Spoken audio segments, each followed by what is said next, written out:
E voltamos com o programa Pauta Especial. Hoje estamos conversando com o sociólogo Wendel Fischer sobre o que são os movimentos sociais e qual o seu papel na sociedade. Por exemplo, professor, os estudantes foram às ruas, eles queriam transporte.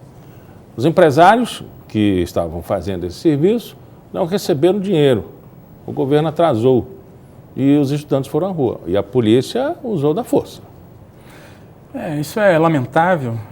A gente tem que lamentar esse tipo de atitude, porque o universo da política e da politização, tem um autor francês, se chama Jacques Rancière, que tem uma definição que muito me agrada, que o universo da política é a luta dos sem partes pela parte que lhe cabe. Então nós temos uma sociedade que, a despeito de apregoar uma ideia de igualdade, distribui de forma assimétrica os seus ganhos, benesses, sua lucratividade. Então, a política é o espaço desses sujeitos que são excluídos desse processo de distribuição equânime para fazer valer o seu direito pela sua parte. Então, no momento que estudantes se mobilizam, é porque o direito ao ir e vir já está sendo tolhido no momento que ele não tem condições de chegar à escola por suas vias próprias. Então, precisa pressionar do Estado, que o Estado lhe garanta o direito de acessar a escola. Aqui a gente pode pensar, então, numa série de direitos em cascatas que vão sendo sistematicamente violados pelo Estado. Nesse episódio, lamentável episódio do último dia 31, algo que me doeu muito foi no momento que eu fui conduzido até a delegacia, estava na presença do delegado, depois de lavrado o termo de ocorrência circunstanciado, ele trouxe o termo e escutei da voz de uma adolescente de pouco mais de 20 anos, quando ele colocou o termo para ser assinado, ela disse: doutor, eu não sei escrever. Então, diante dessa cena, todas as adversidades que eu tinha vivido até ali não tinha me doído tanto como escutar de alguém em plena idade laboral, em plena atividade, dizer da sua limitação primordial, que é o direito à alfabetização. O direito do Estado... 20 anos. 20 anos. Estava na marcha? Estava também na marcha e foi detida. E uma pessoa que chega, um cidadão, que chega aos 20 anos, tendo a porta do Estado fechada para ele, que sociedade nós podemos esperar a partir desse exemplo? Eu acho que a politização da luta dos sem parte pela parte... Professor, não estaria exagerando nessa justificativa, professor? Permita contestá-lo.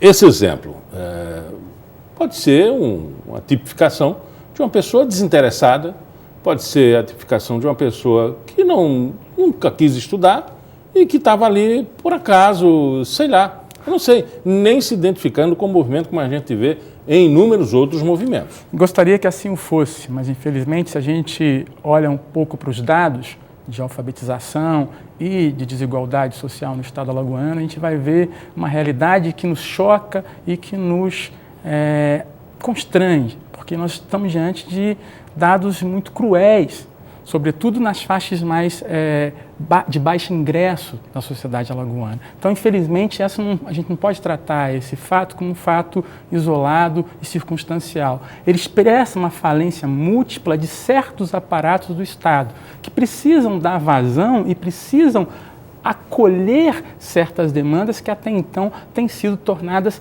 invisíveis, têm sido ocultadas. E outra função da política, outra forma de exercício da política é tornar visível aquilo que é silenciado e invisibilizado.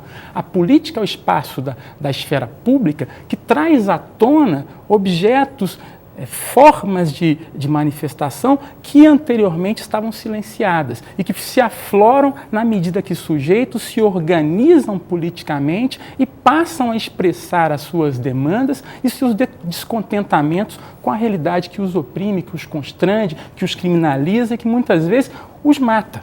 E não necessariamente, através desse exemplo da jovem, se tem uma família que foi atacada pelo Estado, que teve negativas de emprego, que não teve oportunidade do estudo, que a porta não se abriu para moradia, que veio do interior já explorado, enfim, todo um contexto aí histórico, né? Sim.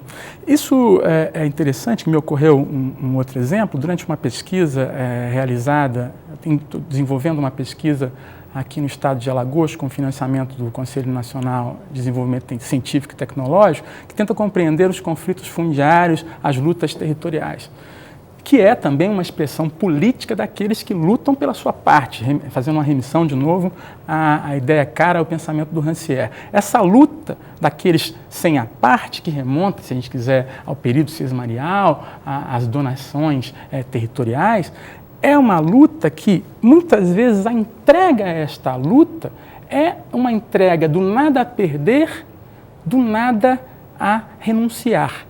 Numa entrevista que eu realizava com uma senhora, ela me disse, não é para ser fiel ao que ela me disse, não me sinto feliz morando debaixo de uma lona, acampado na beira da estrada. Mas isso era o que me restava, essa era a minha única saída. Então a politização, o ingresso na organização coletiva por uma luta mais sistêmica, era a única forma que ela via de sobrevivência e de manutenção da sua existência. Então o agir coletivo dá novo fôlego a essa senhora que ingressa no interior dos movimentos para politizar uma exclusão, uma limitação que no momento anterior era visto como um problema e um defeito dela. Então, na medida que ela se une a outros que partiram desse sentimento da exclusão, o próprio sujeito passa a significar a sua existência de uma outra forma, de uma forma que transcende a falência do indivíduo como aquele incapaz de realizar e politiza isso dentro de uma esfera de que muitos como eu foram privados desta possibilidade. A arquitetura da cidade, ela demonstra essa insatisfação e demonstra o quanto o Estado ele é belicoso com relação aos menos favorecidos, a exemplo de caçar o direito de ter sua casa nas grotas, enquanto que os ricos constroem seus espigões? Sim, tem um outro autor muito interessante, se chama Henri Lefebvre, que tem um livro que se chama O Direito à Cidade, onde ele justo analisa como que a cidade, a urbe, precisa proporcionar direitos iguais para cidadãos diferentes. Aqui, pensando o usufruto da cidade por parte dos seus cidadãos. Porque o que a gente vê, muitas vezes, é uma segregação espacial onde certos sujeitos sequer têm a possibilidade de cruzar com outros que ocupam um outro espaço social. Então, a própria distribuição espacial das urbes modernas passam a segregar e segregam até a partir do uso do transporte coletivo. A gente pode pensar, por exemplo, que no momento de lazer, de usufruto do seu tempo livre do trabalhador, é justo o momento que o transporte público tem melhor frequência. É como se o espaço da produção, sim, esse está lastreado pelos aparatos do Estado, mas o espaço do lazer, do usufruto, da garantia do seu bem-estar, esse não, porque não lhe cabe sequer usufruir desse seu direito. A massa não tem direito à música, à ludicidade da cidade.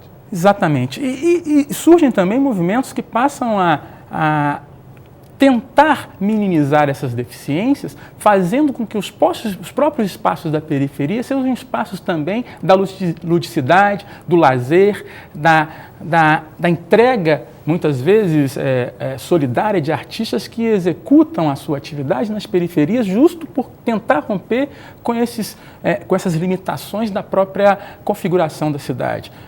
Poderíamos parafrasear o Milton Nascimento: o artista precisa ir onde o povo está. E o povo se constrói também no desejo pela arte, na arte que instiga, na arte que questiona. Muitos movimentos sociais estiveram influenciados pela arte. A arte, a poesia, a música, o cinema, também são instrumentos de contestação, instrumentos de explicitação de desigualdades que podem também abrir os olhos da sociedade, porque muita gente a gente espera do Estado como se fosse um Estado benfeitor, mas a sociedade também precisa incidir de forma mais concreta e sistemática para que esse Estado também abra os olhos para o clamor que advém da coletividade. Professor, nós tivemos uma movimentação curiosa e agora, de certa forma, contestadora com relação à ação da polícia em alguns bolsões, em grotas, e que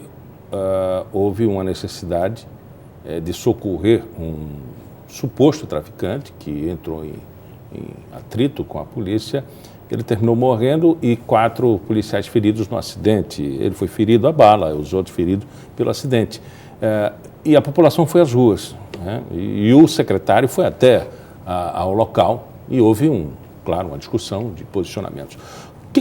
Como é que o senhor acompanha e vê a presença do traficante assumindo o papel do Estado nas grotas e sendo protegido por essa sociedade local? É interessante você mencionar isso, porque ontem eu assisti a um documentário que se chama Batalha do Rio, e que narra um pouco o processo de pacificação instaurado naquela cidade. E um dos entrevistados do documentário era o Beltrame, o secretário de Segurança Pública do Rio de Janeiro. Ele falava sobre a dificuldade que ele teve de emplacar no interior do estado do Rio de Janeiro a ideia de pacificação.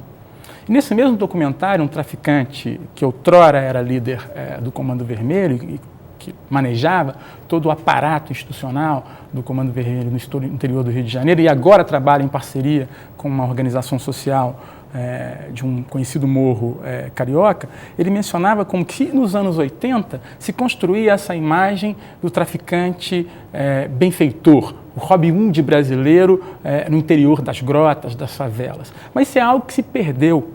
Se perdeu na medida que a própria população passou a ter uma outra visão desse espectro social. Porque ela estava coagida por aquele que dizia ser o benfeitor. E não pode também ser coagida agora pelo Estado que se apresenta como benfeitor, porque senão ela vai ficar entre a cruz e a espada. É preciso que essa população também seja, dentro do interior do próprio Estado, reconhecida como um agente legítimo de contestação. Conversamos com o professor Wendel Fischer, ele é sociólogo, coordenador do mestrado em Sociologia da UFAL. Muito obrigado pela entrevista. Muito obrigado. O programa Pauta Especial fica por aqui. Nós voltamos amanhã às 11h30 da manhã, com reprise às 7 horas da noite. Até lá.